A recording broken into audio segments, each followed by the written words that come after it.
Thank you for that warm introduction, and thank you for all of you to join today on this Saturday afternoon for this talk. I'll actually want to start from the very beginning. While I was a little girl from Bhopal, tussling around the options I had to choose in standard 11th in my school, I was pretty much inclined towards arts and political science, had a sheer love for political science especially. The moment I said that I want to choose this subject, I was heavily discouraged by everyone because back then, 10 years from almost a decade, more than a decade from now, it was not one of those sought after subjects to choose. I was thoroughly discouraged and they were successful enough to demotivate me to choose arts. As a popular choice, I chose physics, chemistry and maths. A month of attending the classes, I realized that this is not my cup of tea. I went to the school principal with a lot of courage and I requested her that I would want to change my subject. To my surprise, she held my hand and she told me that I don't want you to envy me after 10 years that I forced you to study which you never wanted to. And she was very kind to allow me to change my subject. Since I was fairly discouraged to choose arts and I had some interest in economics, I decided to choose commerce. I started attending the classes. All my fellow batchmates, while they were preparing for the competitives in the commerce stream, I was interested in none. That day, one of my very close friends, she sat down with me in the school and she asked me that almost all the competitive exams are going to come and it's hard time that you should decide what exam you want to appear in. That day I went back home. I sat with my father, who is also a lawyer in Bhopal, and asked him that what made you choose law. My next question was that is it a lifetime commitment or is it just a matter of clearing an exam? His answer actually surprised me. He told me that it is a lifetime commitment. If you are choosing to do law, in a way you are getting married to the profession.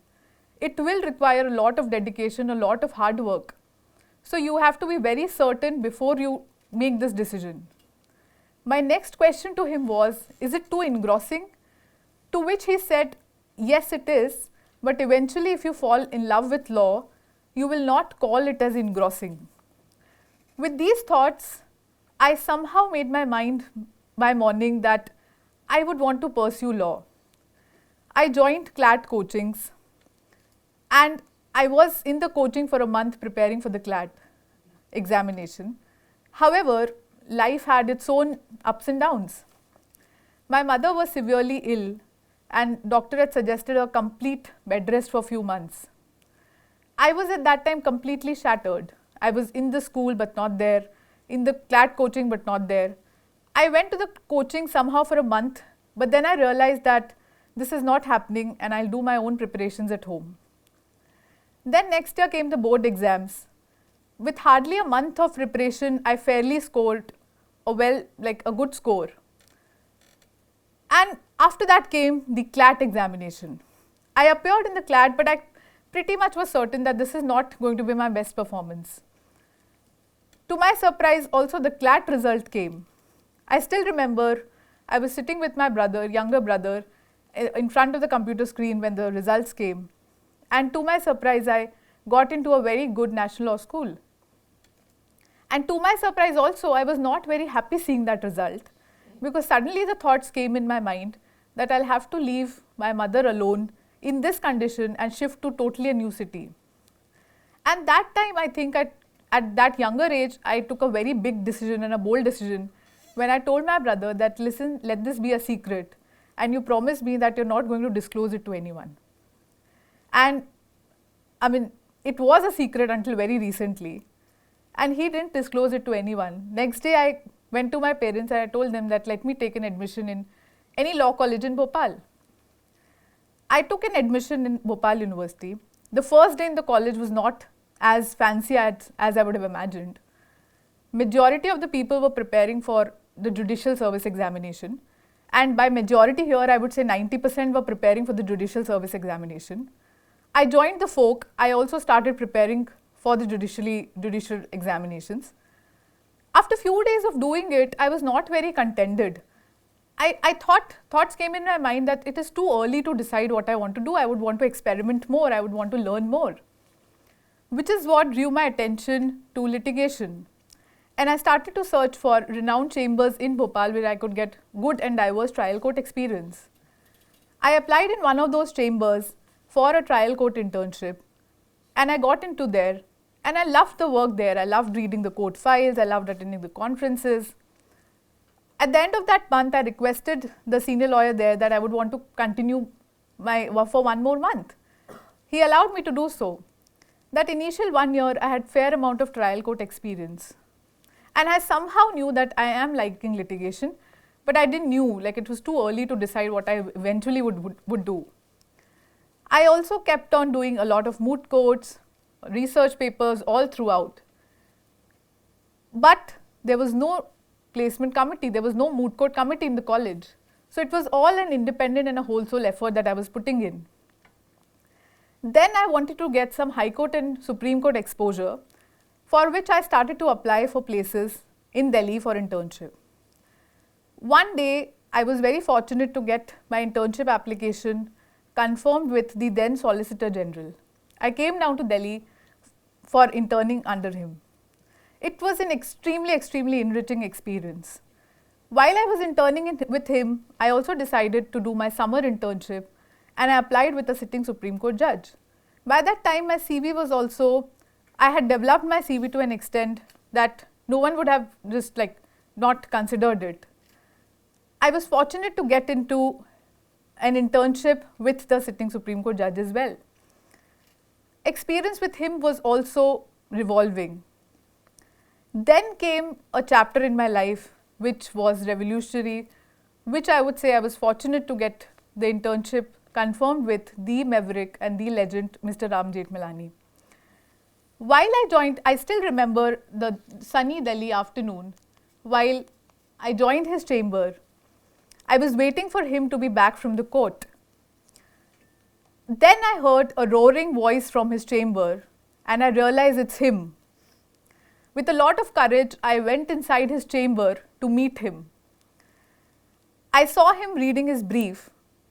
I went and met him, and to my surprise, he was as calm as a person, as ferocious he was in the courtroom.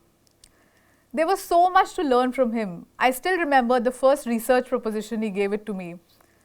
While I jotted it down and went to work on it, after just few minutes, I heard his voice that, "Beta, please take out AIR so-and-so and open page number so-and-so." I was completely stunned by his memory.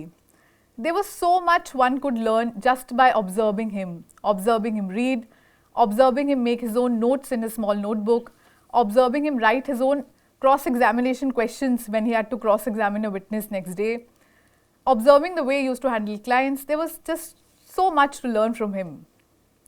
There was so much to learn also from the healthy routine which he followed. He used to rise early and do his meditation. And even at the age of 93, let me repeat, even at the age of 93, he never missed a single day at his badminton court. He used to sit at his table at 9 o'clock in the morning, kept on working till 10, and he used to rise for his evening drink. I feel that was a revolutionary experience in my life. And I also somehow knew that I was very fortunate to get him as a mentor. And in my mind, at that time, I was quite firm that I would want to do litigation. But my journey didn't end here. As I said, I love to do experiments. And the next experiment I wanted to do was basis the premise that I wanted to learn variety of litigation. The only place which would have offered me that variety was a law firm to do different fields of litigation under one roof.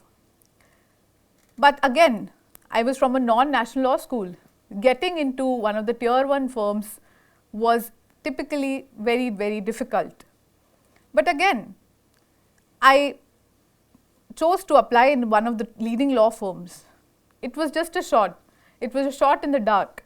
And I thought there's no harm trying that. I applied and I get into one of the top firms of the country. The day I joined the firm, until the day I was there, every day I learned something new, something innovative. From civil litigation to corporate to commercial disputes, data privacy, arbitrations, I learned a fair bit of everything, which was the intention why I went in the law firm. I also ensured that I'm not away from the real court work. I used to accompany the clerks for filing. I used to do small things like inspection, so that I'm not away from the real court work. And at that particular time, I was also fortunate to go for many briefings. Like, I was regularly briefing the top seniors, including Mr. Salve, Mr. Sibal, Abhishek Manu Singhvi. So I was, day by day, I was becoming confident that I'm capable to handle my own briefs. Then came again a revolutionary phase in my life, where I was approached by a group of women who were suffering from an unlawful termination order which they had to challenge before the court. They approached me and they wanted me to fight for them. But since I was in a firm and I couldn't have taken an independent case, I had to humbly deny them. The very next month, again such episode came in, when an acid attack survivor, she approached me for some legal help. And I had to humbly deny her as well, because I couldn't have done it being in a law firm. And thereafter, I realized these series of instances made me realize that now is the time for me to start my own practice, because the sooner I do it, the better it will be. But that realization also came up with a sense of fear. Fear of leaving a well-established job and a highly paid job. But then I was quite firm in my decision and I took the plunge. The very first steps were to start meeting people who have established practices in Delhi. I went and met them to gauge the kind of expenses it involves. And then I started my own practice. The 6 months were very, very tough. From figuring an office space to fixing your office staff, everything was tough. But even if I was working every day in the week, including Sundays when you have to prepare for Monday's matters, I had this sense of satisfaction. I used to come home and sleep peacefully, and that sense of satisfaction was totally different. One more thing which I started to understand was that people should avoid using the frame compulsive working. If you work with a compulsion, and if you're working with a mindset that, okay, this is the work that I have to complete within such and such time frame, that doesn't mean that you're loving the work that you're doing. Another thing which I've always been told by my junior colleagues and interns who come to my chamber, whenever they tell me that, ma'am, this is something that we've learned from them, I think that satisfaction level was totally different. So day by day in my independent practice as well, these instances kept on motivating me. But let me tell you, it was not, and it is not a rosy ride, especially for women lawyers. You have to build your own identity from taking the initial steps to thinking of having your own practice. It is a difficult journey. But let me also tell you that it is not impossible. If you think you can do it, then all the stars will align to make that happen. Then again came such instances happened with me that I was motivated to work and work for a bigger purpose, for a cause that was always and always close to my heart. And I also realized that it's important for me to be vocal for those causes which are close to my heart. So during court vacations, whenever I get time, I also choose to speak in certain national and international platforms on women empowerment, specifically legal empowerment of women. And when I went there and met a lot of such women, I realized that there is a need for women to support other women in the profession, to support them to prosper, to support them to grow. And which is what I do whenever I get time. I meet them, I speak with them, and do whatever is possible from my end. Life has till now taught me a lot. It has been a roller coaster journey so far. And I've always learned, and I always learned a lot from my mentor, and I'll be short of words to thank him. His principles are still embedded in my head. He always used to say that I always choose a client as per my own conscience. And a lawyer who refuses to represent a client on the ground that he is guilty is himself guilty of professional misconduct. There is so much that I learned from him and also from his lifestyle. At the end of the day, I feel if you want to do something, if you have the magic in you, there is no other magical sword but the magic in you. And it's the determination, the dedication, the hard work which makes things possible, which makes things really happen. And as the great saying goes, that law is an insanely jealous mistress. You have to keep on it, you have to constantly keep trying and keep doing hard work. And believe me that it is a tough journey, but things are not impossible. I would also heavily rely on the experiences I got during my initial years in internships. That had taught me a lot because that had made me frame my mind as to what I would eventually want to do. Had I not done those practical experiences, I would not have been certain as to whether I will like litigation or not.